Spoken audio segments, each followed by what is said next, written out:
21 ans que les supporters de Caen et Rouen ont été privés de derby et cette 11e journée nationale nous offre une opposition sous haute tension devant plus de 17 000 spectateurs entre des Cannais sous pression qui veulent s'éviter une crise et des Rouennais leaders avec la possibilité de mettre leur adversaire à 13 points dès ce soir. Le panache de fumée pour accompagner l'entrée des 22 acteurs et l'occasion tout de suite de faire un point sur la composition d'équipe. Du côté du Stade Malherbe-Caen, on a vu un 4-2-3-1 vendredi dernier contre l'USO. Place au 3-5-2 désormais contre Rouen. C'est la deuxième fois cette saison que Maxime Dornano fait appel à cette défense à 3. Ça avait été le cas notamment contre Versailles. Et Didi Gaucho était au milieu. Vendredi dernier, il s'insérera dans cette défense à 3. Et Thuin, lui, va remonter d'un cran. Dali Amar retrouve une place de titulaire. Exit Diakité, Exit Rajo, c'est Botella et Milinaire qui seront devant. Milinaire qui fête sa première titularisation dans cette saison. Un petit point aussi, vous l'apercevez, Souleymane Chamel, l'arbitre central de cette rencontre. C'est l'un des grands talents de l'arbitrage en national. Sa 4e saison dans cette division. Une moyenne de 5 cartons jaunes par match. C'est son 5e match dans cet exercice 2025-2026. Et puis on va faire tout de suite un point sur l'autre composition d'équipe, celle de Régis Brouard, le FC Rouen et ses supporters. Ces 500 supporters qui ont fait le déplacement jusqu'à Dornano aujourd'hui. On prend les mêmes et on recommence. On ne change rien, Vincent, à une équipe qui gagne. Habituel 5-3-2, 3-5-2, vous l'appelez comme vous voulez, en fonction forcément de la position du bloc. Ouais, c'est une équipe qui est complètement reconduite. Il n'y a pas de blessés, il n'y a pas de suspendus, donc effectivement les matchs à 4-5 jours d'intervalle, il y a eu beaucoup de récupération, moins d'entraînement. C'est vrai que l'enchaînement des matchs l'a fait que c'est plus de la récupération, mais en tout cas l'équipe elle est toujours là, c'est une équipe qui est pleine de confiance, donc le coach leur a redonné la confiance pour aujourd'hui encore. Désormais, Vincent va se concentrer sur le terrain, sur le spectacle. Monsieur Chamel qui est pas loin de donner le coup d'envoi de cette rencontre. On vous laisse respirer, transpirer l'ambiance du plus beau stade de ce championnat national. Bienvenue à Michel Dornano, bienvenue pour le derby de Normandie. Orgueil et fierté, voilà les maîtres mots du Stade Malherbe-Caen lancés dans une opération rachat dans cette 11e journée nationale. Un derby devant plus de 17 000 spectateurs et la venue du leader du championnat Rouen qui a l'occasion de frapper fort après un début de saison sur un nuage. Pourquoi pas ici, Dani Goprou qui a un petit peu de champ et qui va décaler le jeu vers Nassim Titeba. Titeba qui a fait un match exceptionnel face au Paris 13. Là, il va essayer de passer justement face à Mohamed Hafid. Le coup de rein, le coup d'accélération, le centre vers Clément Bassard. Il avait ouvert son pied, parfaitement repris et ça fait 1-0 comme un symbole dans un derby normand. C'est le joueur amulette, le capitaine emblématique des Diables Rouges qui vient débloquer la situation. Ça fait 1-0.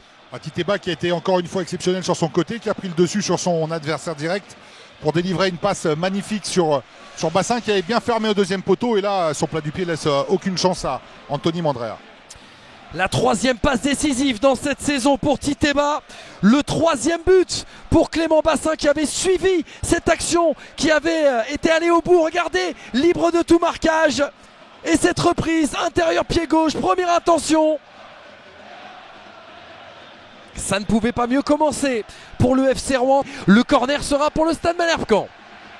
Et c'est Belkacem Dali Amar qui va aller s'en charger. Il a déjà fait une offrande, une passe décisive dans cet exercice 2025-2026. Dali Amar s'est bien enroulé, entrée des 5,50, la sortie de Temperton. Oh, il est allé se sacrifier. Il a fait preuve de courage, le gardien des Diables Rouges. C'était parfaitement enroulé. Regardez cette sortie, la main ferme de Temperton. L'abonné. Il y avait la présence de Kenny Rocha Santos qui s'est saisi de ce ballon, qui avait un peu trop poussé son ballon. Ça a profité à Didi Gaucho qui va aller relancer les siens avec courage et avec caractère pour décaler désormais Dali Amar à la baguette face à Benzia. Il rentre intérieur, Dali Amar, il prend sa chance et ça va passer au-dessus, mais il avait pris ses responsabilités. Avec le relais de Milinaire, Dali Amar, Maxime Thuin désormais. Le pied gauche, il a tenté l'enroulé. Et derrière, Axel Temperton était bien sur ses appuis. Maxime Thuin. Et cette trajectoire bien brossée, frappe pied gauche. Un seul homme derrière le ballon. Côté Malherbe, il s'agira de Belkacem Dali Amar. Les grands sont montés, notamment Vinicius Gomez, qui est à nouveau ciblé par ce nouveau coup de pied arrêté. Attention au second ballon parce que celui-ci il pourrait compter avec Mohamed Hafid.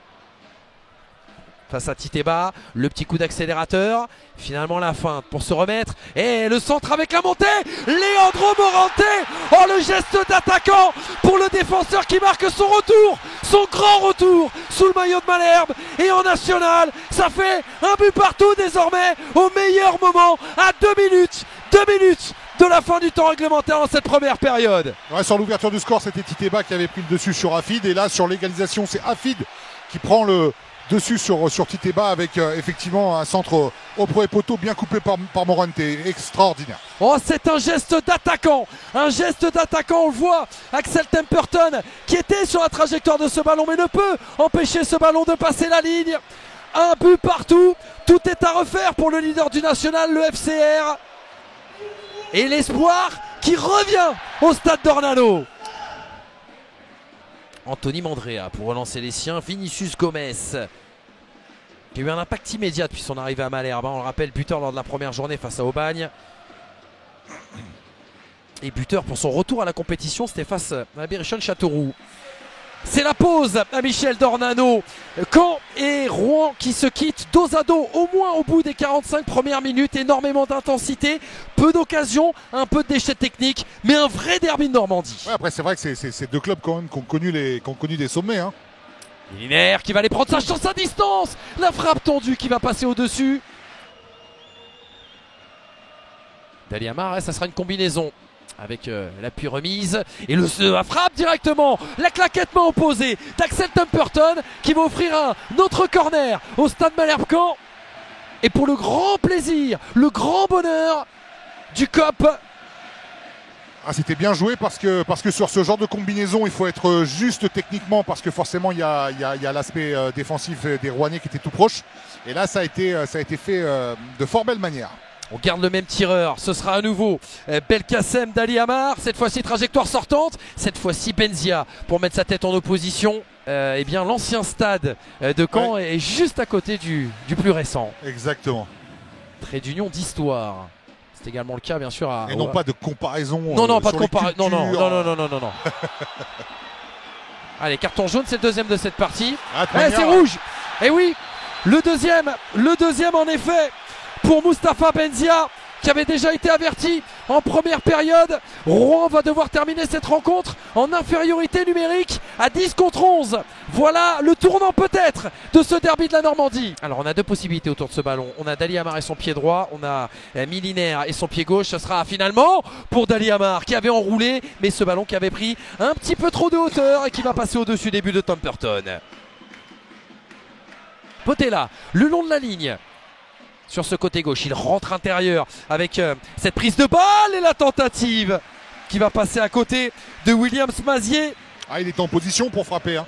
Après ce bon travail de Botella côté gauche, la frappe de Mazier, elle était effectivement à ce niveau-là, avec le peu de solutions, elle était inévitable. Rajo avec la montée de Mohamed Hafid qui va arriver à toutes enjambées devant Clément Bassin. Le centre était intéressant. Le deuxième ballon, Léo, tout autant. Avec Yann Mvila qui a préféré décaler Rajo. Ouais, parce qu'on a vu en fait au départ sa première intention c'était de frapper, mais vu qu'elle fuse devant. Attention à cette frappe forte, frappe lourde de la part de Didi Gaucho et le cadre qui se dérobe au dernier moment. Mais ce sont des frappes comme ça qui vont continuer à enflammer le public et qui vont les supporters derrière qui vont pousser de plus en plus. Et ça profite à Yann Mvila qui a vu Ivan Botella, le coup de tourniquet, il est bon avec Diakité désormais. Rajo qui va aller retrouver Mazier sur le côté gauche. Oh, l'extérieur intérieur. Et derrière, l'intervalle pour aller toucher Hafid. Hafid qui va essayer de se mettre pied gauche, qui va essayer de redresser. Rajo qui la reprend comme elle vient, en volée. Et ça va passer au-dessus des buts d'Axel Temperton. Et le suspense reste entier pour ces 10 dernières minutes. Baiser Camille, il a vu l'espace là à gauche avec Idrissa Seidi qui a été servi. Seidi face à Didi Gaucho. Il essaye de contourner Seidi, le numéro de soliste et la frappe sèche. Encore un passage au sol rapide pour Anthony Mandrea. Action de soliste. Mazier sur le côté gauche et qui va aller prolonger. Diakité a été servi, il a un petit peu d'espace, il va pouvoir aller centrer. Deuxième poteau, ce sera pour Hafid qui va prendre le temps d'aller centrer, mais c'est retiré par Dani Goprou. Et derrière le travail, le festival de Didi Gaucho. Hafid qui est allé retrouver Ivan Botella à la lutte avec Formos Mendy. Ah, il se bat Mendy aussi. Oh oui, Et derrière le tacle, oh attention, ça va faire monter un petit peu la température est rouge. Rouge contre Ivan Botella, Vincent. Oui. Et bien voilà, ce match va se terminer à égalité numérique. Le Stade Malherbe-Caen n'aura pas pu profiter de cet avantage. Et on va revoir ce tacle. Alors il était assez violent, assez puissant là, Ivan Botella, sur son intention sur baiser Camille. Ah, il est en retard complet. Ouais, il est en retard, complet. Alors bon, jaune ou rouge. Et peut-être que derrière aussi, hein, il y a eu quelques gestes d'humeur.